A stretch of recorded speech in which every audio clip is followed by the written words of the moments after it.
से परमात्मा हमें चार्ज कर गए और चार्ज करके चले गए। मालिक सहश्री राय थे, सहश्री चले गए, तो हम मालिक को नहीं पहचान सके, इसलिए उनसे विमुख हो गए थे। परमेश्वर ने एक लीला की थी। अब परमात्मा के बहुत से शिष्य हो गए और सत्संग किया करते थे। वहां पर भक्त आते थे, बेटियां बहनें भी आती थी।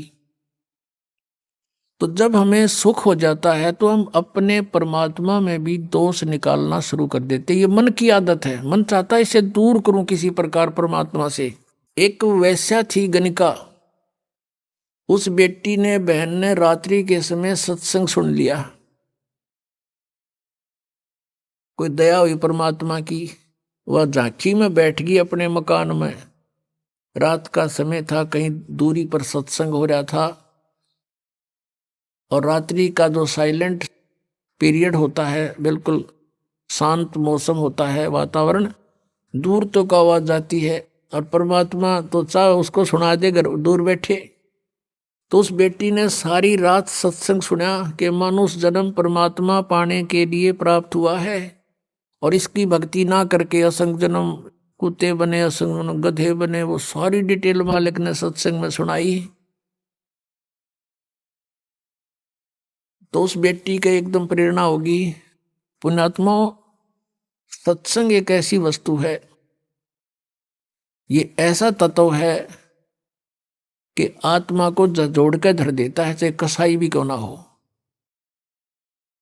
तो उस बहन की नींद हराम होगी, तेने तो जुल्म कर दिया, तेरे तो कोड लगेगा और बुरा हाल होगा, और शुभ काम कोई बना नहीं है भगवान। अब क्या बने। सारी रात बेचैनी में इधर उधर घूमती रही। जब सत्संग के बोलिया तो अगले दिन वो फिर मालिक ने दया करी, वहीं आसपास किसी दिन, एक दो दिन के बाद वहीं सत्संग उसके हो गया आसपास। अब वो लड़की वहां पहुंची, परमात्मा से कहा कि हे गुरुवर, क्या मेरे जैसी पापन का भी उद्धार हो सकता है। परमेश्वर ने पूछा, क्या बात बेटी, या तो कोई भी मुझे निरपराध व्यक्ति नजर नहीं आता, सभी कोई ना कोई अवगुण करते ही रहते हैं, और सत्संग में उसी का समाधान होता है।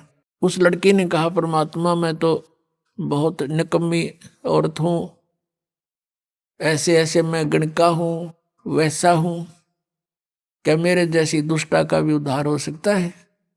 परमात्मा ने कहा, बेटा अब कितना ही मैला कपड़ा है, उसका साफ करने का तरीका साबुन और जल है। सत्संग यही काम करता है। लेकिन बेटी, पीछे बनी सो बनी, आगे मत करना। कान पकड़ लिया उस बेटी ने कि आज के बाद परमात्मा कुछ भी नहीं करूंगी, मैं अपना मांग का भोजन खा लूंगी। फिर परमात्मा ने कहा, बेटा जो भी तेरा ठीक है संस्कार था, लेकिन इस संस्कार को चेंज कर देंगे हम, भक्ति करना। अब उस लड़की ने उपदेश ले लिया। अब पुण्यात्मा जिसका लागा सोतन जाने, उसने तेन सोचा तू मरगी कति बिरान माटी होगी तेरी, और उम्र भी 45 के आसपास हो चुकी है।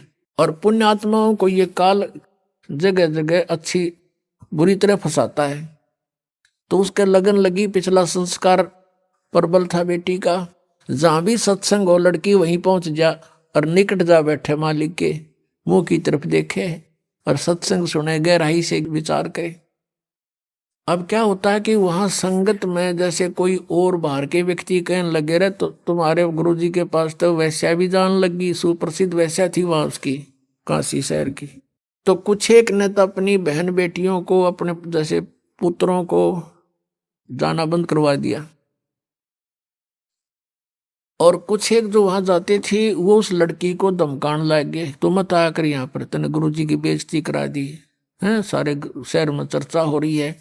अब वो रुके क्योंकि उसको तो मुश्किल तरह पाया बेचारी ने, और वहां से दूर होगी तो उसने हिसाब ला लिया कि तेरा तो नाश हो गया, नरक में भी ठिकाना नहीं है। तो अगले दिन परमात्मा के सामने रोने लगी, प्रभु आपकी बेटी है तो पापन, प्रदाता अपना आश्वासन दिया है कि पापी भी पार हो जाते हैं, इस आस में मैं आपके चरणों में लग रही हूं, और मुझे यहाँ आने के लिए मना किया जा रहा है। परमात्मा ने कहा क्या बात सारी बता, कि ऐसे ऐसे कुछ भक्त कहते हैं, कुछ माई कहती हैं कि तू नीच है, यहाँ मत आया कर, गुरु जी की बेइज्जती करा दी।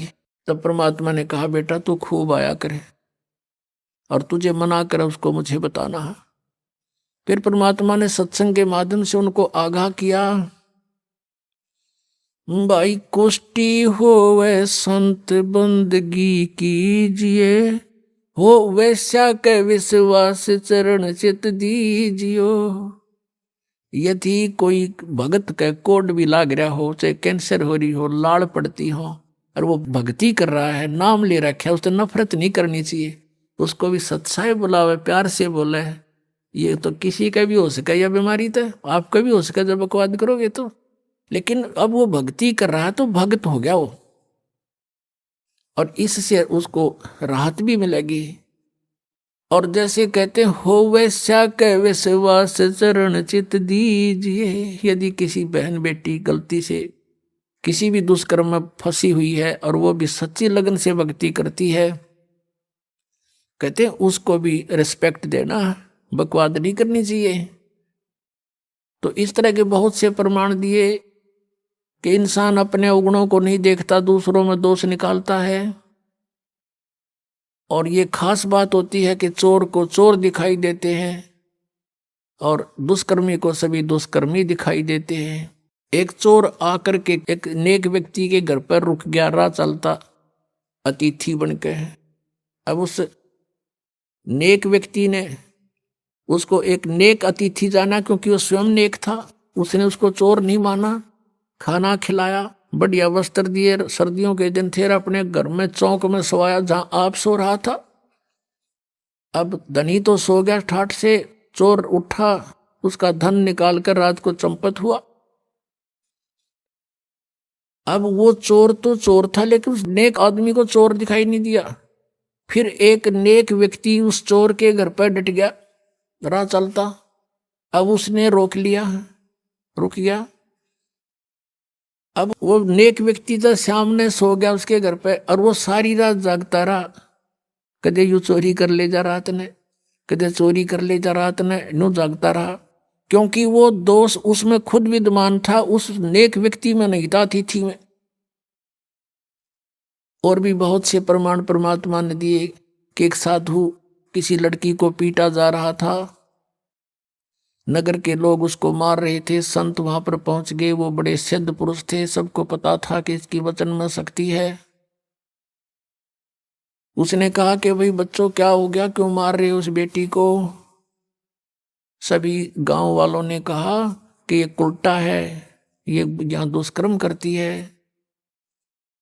तो संत ने कहा कि एक काम करो, रुक जाओ, ऐसे नहीं, इसको सजा हम बताएंगे, ऐसे देना। सब पत्थर उठाओ एक एक, और एक एक पत्थर इसको मारेंगे, इसको तरफा तरफा के मारेंगे। सब उठा लो, सब ने एक एक पत्थर उठा लिया।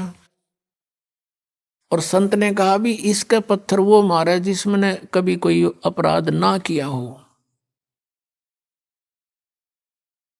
जिसके मन में ये दोष ना हो, वो करे इस काम ने, नहीं तो यही भस्म हो जाओगे। एक के हाथ में पत्थर ना रहा और छोड़ कर दूर जा खड़े हुए। परमात्मा ने कहा रे कुछ तो सोचो निकम्यो, ये अकेली दुष्कर्म करती थी या तुम्हारे गांव का भी था कोई। नीचे मुंह कर लिया, उसको क्यों नहीं पीट रहे तुम। तो कहने का भाव ये पुण्यात्माओं, हम जब भगत बनाएंगे, परमात्मा के मार्ग में चलेंगे, तो इस तरह की सांसारिक बाधाओं से भी हमने निपटना होगा, और प्यार के साथ, इस ज्ञान के साथ हमने आगे बढ़ना है।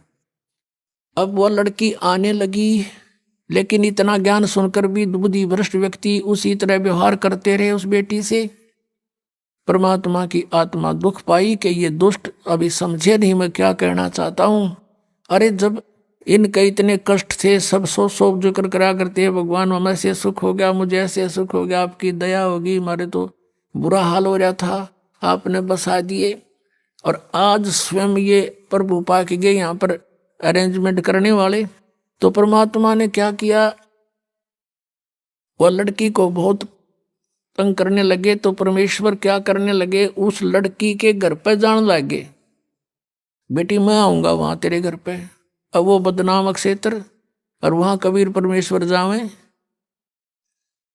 और चौक में बाहर चारपाई लगा ले, मेन गली के ऊपर गेट, वहां सामने चारपाई लगा कर बैठ जा, लड़की बैठ जा सामने, लड़की के पैरों पे पैर रखकर वो पैर दबा, और परमात्मा उसके सांथलों पर पैर रख के बैठ गए।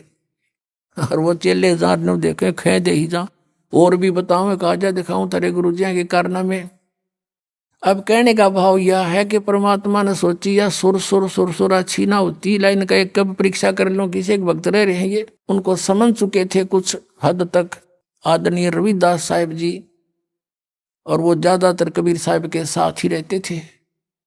रविदास जी से कहा कि भगत एक काम कर, एक हाथी ले आ किराए पे, हाथी किराए पे ले आई, और उस लड़की से कहा बेटी कल तो पूरी तरह अपना पूरा श्रृंगार करके आ जाना। अब ठीक पिताजी, जो आपकी आज्ञा, आपकी बेटी हाजिर रहेगी। तो उसने ऐसे अपना सारा श्रृंगार किया, और परमात्मा कबीर जी ने क्या किया, एक बोतल में गंगा जल भर लिया, सफेद बोतल में, लड़की को बिठा लिया बीच में, और हाथी के ऊपर रविदास जी को बना दिया ड्राइवर यानी पीलवान, और आप बैठ गए पिछले साइड में, और लड़की के कंधे पर हाथ रख लिया, आधा लटके न्यू आगे ने चेस्ट की तरफ, और एक हाथ में वह गंगा जल और बोतल पीवे न्यू, और उस लड़की न्यू करे उड़ा बैठे बैठे। अब परमात्मा ने कहा रविदास जी को कि मेन बाजार में के काट दिया अपनी गाड़ी को। अब मेन बाजार में के काट दिया परमात्मा ने वो हाथी, और जो देखा वो अरे कौन है यो भाई, सरेआम वैश्यावृत्ति शुरू करती, कि कबीर है जो लाया धानक कबीर भगवान बतावे थे, उनके चेल्यान लाओ बुला बुला के कि आजा तेरे गुरु जी के कारनामे दिखाते हैं। वो तुम सा देखा न्यू कहे ना, मैं तो वहीं आ गया, जाया करता कदे कदे, मैं ना जाता था वहां पर, मुझे तो फलाना लेके गया था एक दिन। इस तरह कहने का भाव ये है कि 64 लाख का ग्रुप हो गया था, और इस लीला न देख के एक नहीं पाया टोया भी, सब विमुख हो गए परमात्मा से। अब क्या बताते हैं आदरणीय गरीबदास साहिब जी, कहते हैं परमेश्वर ने यह लीला किस लिए की थी कि बड़ुआ बड़ुआ सब कहें कोई न जाने खोजी, दास गरीब कबीर कर्म यो डारे सिर का बोझे। सब उसको बड़ुआ बड़ुआ कहने लगे परमात्मा को, कोई इस गहराई से समझ नहीं सका ये लीला क्यों की थी कि दास गरीब, गरीबदास साहिब जी कह रहे हैं कि कबीर कर्म और डाल ले सिर का बोझ, के ये 64 लाख का वजन धर लिया सिर के ऊपर, एक भी चेला नहीं ये मोक्ष होने जोगा, कहते इनको पटक रहा, अपने अपने सिर से पटक रहा है इनको नीचे। अब परमात्मा उनसे कहा करते थे कि जब तुम्हारा विनाश होया पड़ा था, किसी को कोई दुख था, किसी को कोई दुख था, जब तो मैं भगवान था और आज मैं शैतान हो गया, इतनी बुद्धि काम करती है तुम्हारी। अपनात्मा गुरु से विमुख होने के दो कारण होते हैं, एक तो गुरुद्रोही बन जा, और एक वैसे अपना कोई किसी कारण से गुरु के प्रति दोष ना रखकर उन्हें छोड़ जा मार्ग ने, तो उसमें अंतर होता है। गुरुद्रोही जो होते हैं गुरु में दोष निकाल कर, उस 64 लाख के 64 लाखों ने गुरु जी में दोष नहीं माना था, लेकिन लोक लाज से जाना बंद कर दिया। कुछ एक थे जो उसमें मुखिया से, जो कुछ टाइप के लोग होते हैं जो स्वयं निकम्मे गणे होते हैं, तो वो परमात्मा के विमुख दोष रखा करते थे, तो उनको गुरुद्रोही कहा जाता है। और जो वैसे किसी कारण से विमुख हो जाते हैं तो उनको परमात्मा क्षमा कर देते हैं। इनको मालूम है कि इन प्राणियों के ऊपर कई प्रकार के प्रेशर है, लेकिन अब पिछली पीढ़ी तक लाने के लिए उनको चार्ज कर दिया था, उनकी भक्ति करवा दी, उनसे दान धर्म करवा दिए थे, तो उस कारण से फिर मनुष्य जन्म मिलते हुए आप जी को अब तक आ रहे हो।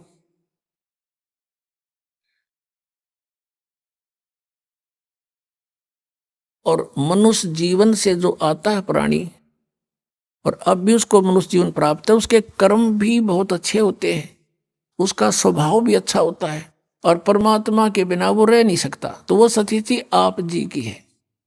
आप कहीं ना कहीं भटक रहे थे भगवान की खोज में, चेक कर रहे थे कुछ भी, वही यहाँ आ रहे हैं। या बिल्कुल कोई नहीं कर रहा था, वो कोई एक आधा वैसे संस्कार वश ना उसका, तो वो वैसे एक आधा पुण्यकर्मी प्राणी होता है। वो एक आध कहता है जी मैं तो उसे पूजा किसी की नहीं करा करता, और नास्तिक भी नहीं था, तो वो अलग बात है, और वो भी सुखी था। और जो तुम साधनाएं करते थे ऐसा लगता था जैसे हम ये पूजाएं करते हैं शायद ही नहीं से सुख है, और दुख आने लगे जब वो पूजाएं कोई सहयोग मिला नहीं। तो इस प्रकार हमने इस ज्ञान को भी समझना है और भगवान को भी जानना है।